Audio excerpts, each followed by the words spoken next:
Here we go. How's everybody doing? Good. So I'm going to let you in on a little secret.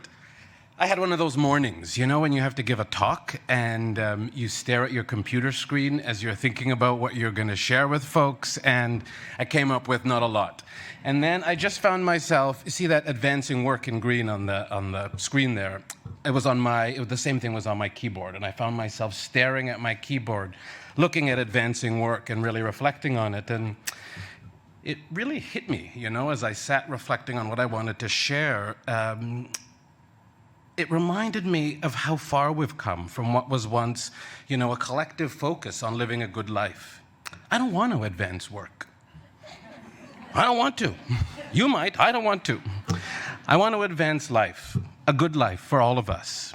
We've stopped expecting to live a life where we have access to the things that we need. In fact, not just to survive, but to thrive. We should all be able to play, to dream, to have a dignified life, even with a bit of joy. In the absence of governments and politicians committed to advancing what we really need and deserve, we look to the benevolence of employers. The challenge is, they are the very folks who often stand to benefit the most from income inequality and many of the other ways that workers have been allowed to struggle. Perverse, if you ask me, but here we are.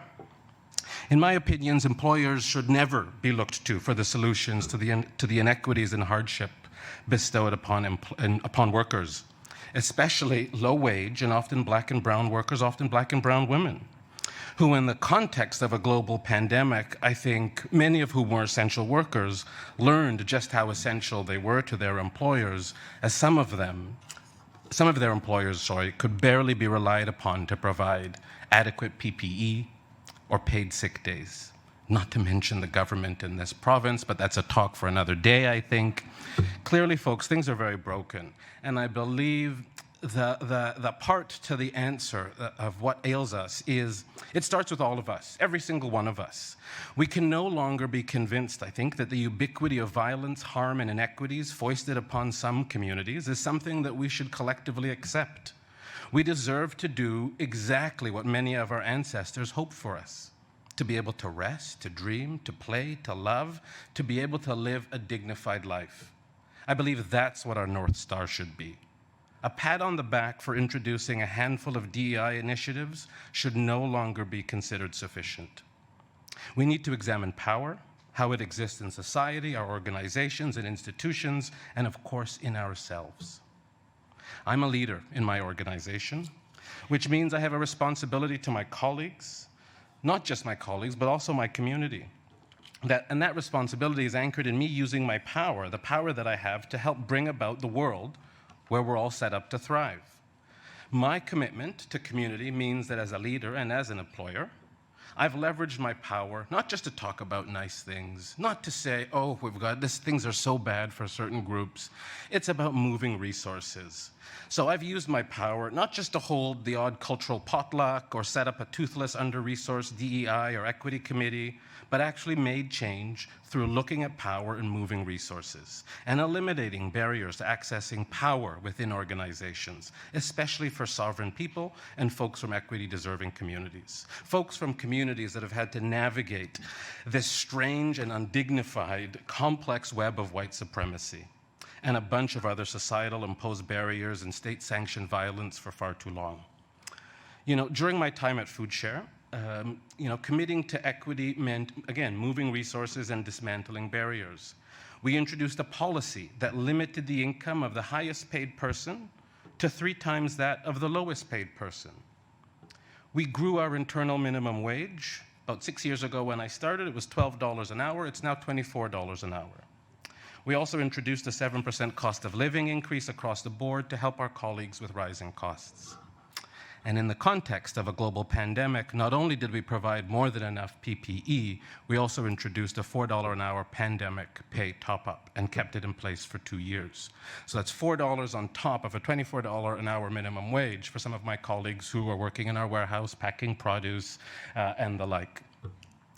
At Evenings and Weekends Consulting, the consulting firm I've started to help support other organizations wanting to rethink what's possible, We not only hire folks for a 4-day work week, for 4-day work week positions, but we also pay the people that we interview for jobs. We pay them $100 because we recognize that that's labor. And we can talk until we're blue in the face about equity and about all the wonderful things. But the reality is, you know, if you're interviewing for a job, you'll likely have to take time off work. You have to find childcare. Like, it's time to put equity in action. It's time to put our dollars where our mouths are. We provide wellness days instead of sick days so that our colleagues don't have to we provide wellness days instead of sick days so that our colleagues don't have to wait until they get sick to prioritize their health. Again, the things that we've been convinced are normal, when you really think about them, are absolutely absurd. At organizations I've worked at, we've offered emergency non-interest loans of up to $2,000 for staff. We start health benefits on day one. How absurd is it that employers force someone who may be dependent on critical medication to wait for 3 months until the employer will support them in accessing it? More absurdity.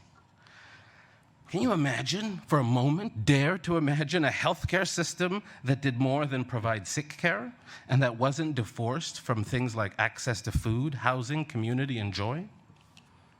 None of this vision for how we live and how we care for one another should be dictated or depend on the benevolence of an employer.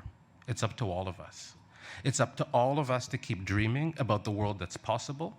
It's up to all of us to reject notions that the status quo or some incremental nonsense tinkering will help build the world that we need and deserve. Again, we all have a role to play in supporting the development of healthy communities and healthy people. So what I encourage you all to do is to keep dreaming, keep demanding better, so that one day our politicians and employers will have no choice because we accept nothing less. Thanks for listening. I hope that you've received my remarks this evening in a good way and with an open heart. Thank you.